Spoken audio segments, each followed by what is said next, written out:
Hello and welcome to the Panel by Panel podcast with your host Jay. Today we're going to be doing my version of buy or sell.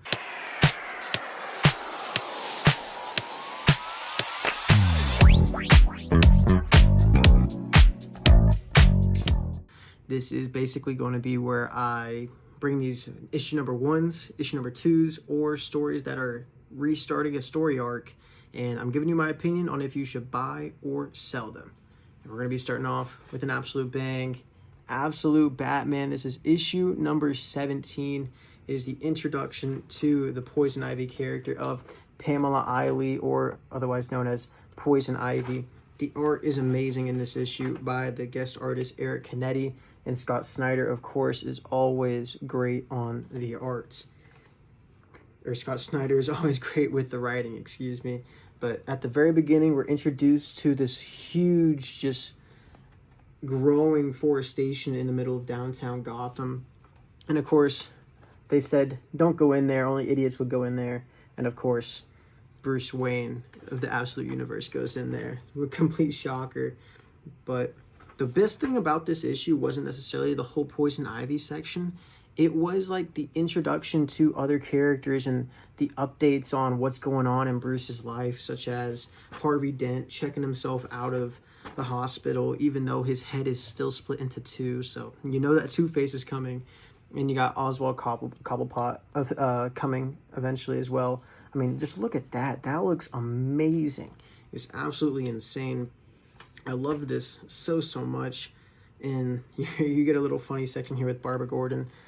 Call back to a couple issues ago, and Barbara thinks that they're going to team up, and then Bruce pushes her off the ledge. Don't worry, she's completely fine, but nonetheless, it was funny, and this issue set up so many future plot lines, and the ending leaves on a cliffhanger. There's a ton of great stuff that happened in this, so Absolute Batman, I give it a 5 out of 5 stars. Definitely, you should buy this comic. It is a buy. Do not sell. This is an amazing issue from Scott Snyder as the Absolute Batman. It just keeps rolling. It just keeps chugging. Every issue gets better and better. So next is the Florida Hippopotamus Cocaine Massacre. This is written by Fearless Fred Kennedy, and the art is done by James Edward Clark. And the thing that I thought really derailed this comic the most was the artwork. It just was not the best, at least in my opinion. And the lettering was very small. The pop-up bubbles were extremely small. It was just a really weird in terms of the comedy. I thought it was very poorly written.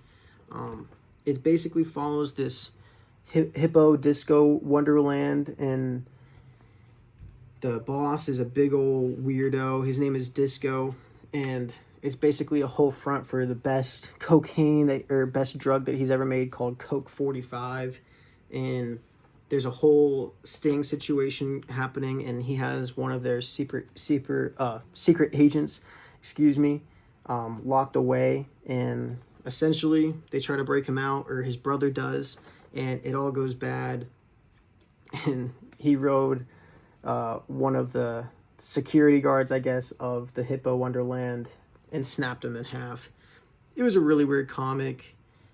You could get the second issue because at the very end, it basically is going to erupt, and you can see where it's all heading. Me personally, though, I gave it a 2.5 out of 5 stars. I'm going to not be getting issue 2 of Florida Hippopotamus Cocaine Massacre. Probably my biggest disappointment of the week, because I really wanted to like that comic. But next, we go over to Marvel. We have Wolverine. This is Weapons of Armageddon. This is issue 1, as we are on the road to Armageddon. Armageddon assembles in 4 months. And we start off with Logan at a bar, because of course, and he's here with a female character. Her name is Terry. I'm not familiar with the character at all, but there is definitely some history, because she used to be a mutant hunter. So they ran into each other in the past. As you see a little inkling here of Logan waking up from a nightmare of this person running through the woods with the wolves. That will be revealed later, but essentially Terry comes to Logan asking to find this man by the name of Tyler Torrance, and Wolverine, because it is a Weapon X situation, they're trying to get another Logan, trying to recreate another Wolverine, as I know that trope has kind of been done before, but it always is great. And there's a cliffhanger at the end, but it was a really, really good comic. Wolverine, Weapons of Armageddon. I gave this a 4, so I believe that you should buy into this comic. I'm buying into the hype of Armageddon. I'm almost there. Like, we're only 4 months away. Really, really good issue from Chip Zdarsky with Wolverine, Weapons of Armageddon. Next, we get into some horror. It is Smile for the Camera. This is issue 1 by IDW Dark. And it literally starts off the second that you turn the page. Also, I do want to say, I love this little MySpace little intro here with the character of this issue, Cammy, who we follow.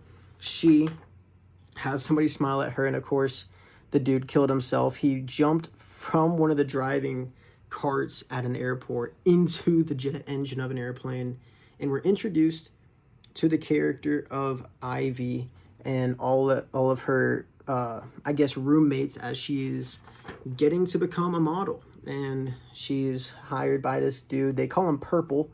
He's like the head of the modeling agency. He brings in Ivy, and essentially they're going on to these wild parties throughout the night. And Cammy is consistently seeing people smiling at her. She thinks she's going crazy, seeing some crazy stuff. We also see an appearance from Alana Sue, an aspiring investigative reporter, but right now, because of the time period that this is in, it's also 2005. Don't know if I ever said that, but it's in 2005, and she can only be doing hit pieces, and we see get a little bit of drug use in there, and you can see Cammy consistently getting crazier and crazier throughout the book, and at the end, you see what inevitably happens to Cammy. But Smile for the Camera, issue number 1. Me personally, as a fan of the 2 movies that have come out so far, I gave this a 4.5 out of 5. I highly recommend this if you are a fan of the movies. It was a great, great issue of comics for me.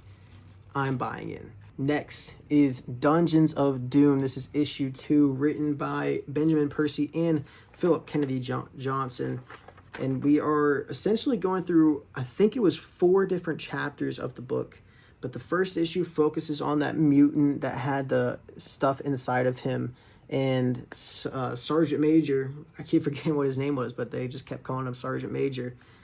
It doesn't go too well for him. And I really liked that intro. In the first chapter was really good. The second with the Wakandan, apparently, instead of a leaf of power that can give you power, the heart-shaped herb, there is a death-shaped herb, or a skull-shaped herb, and it looks like there's a little bit of a bat god in the background, Umbra. He wanted to bring back his wife, so he inevitably eats the flower. We're going to have to see what happens to him in issue 3. We follow the Hydra people on the inside as they are chasing after their stuff, and we also chase after the Latvarians that are also down underneath the Dungeons of Doom. So all in all, these 4 different chapters, all looking at different people, they're all going to take their own different routes towards the end of the story. Dungeons of Doom, a solid book by Benjamin Percy and Philip Kennedy Johnson. I gave this a 4 out of 5 stars. Another buying book. And my last book for today, it's going to be Knull. This is issue number 2. A couple issue 2s to round out this buy or sell video, my first one ever. If you're enjoying the video and you made it this far, go ahead and like and comment your favorite comic books so far this week and which books you are going to be buying or selling for future episodes. And also, go ahead and like. I don't know if I already said that, but go ahead and hit that like button. But Knull, issue number 2. I loved the first issue, and this one follows Thanos going to the home planet of, I believe these are called his Outriders. As there's also Wonder Man issue 1. I am picking that one up. But Thanos essentially is going to this planet with the Outriders there. And he's saying, embrace your father. Basically trying to get his own alien army yet again. And the issue, they do end up serving him. They concede. They're like, okay, we're going to embrace our father. The story then goes into Knull talking about At the very beginning of time, the Celestials created him, but they had to create an equal to him for balance in the universe. So there was a god of light that was created, and they ended up killing each other, and that is what resulted in Gore the God Butcher coming across his sword. And safe to say, Knull does not like Gore the God Butcher, and Knull ends up going on this quest for the sword of the Man of Light, and instead he runs into a different villain that is also going for that sword. And safe to say, they've beaten Knull to it. You're gonna have to see who that is in order to buy this comic. As I am buying into Knull, I am going to subscribe to probably the rest of this little series of Al Ewing and Tom Waltz. Honestly, all the art was very good, but that is going to be it for this buy or sell video. If you did enjoy it and you made it all the way through, go ahead, like, comment, and subscribe to the Panel by Panel Comics YouTube channel with myself, Jay. Hope you have a great day. Stay healthy, stay great, and I'll see you guys next time.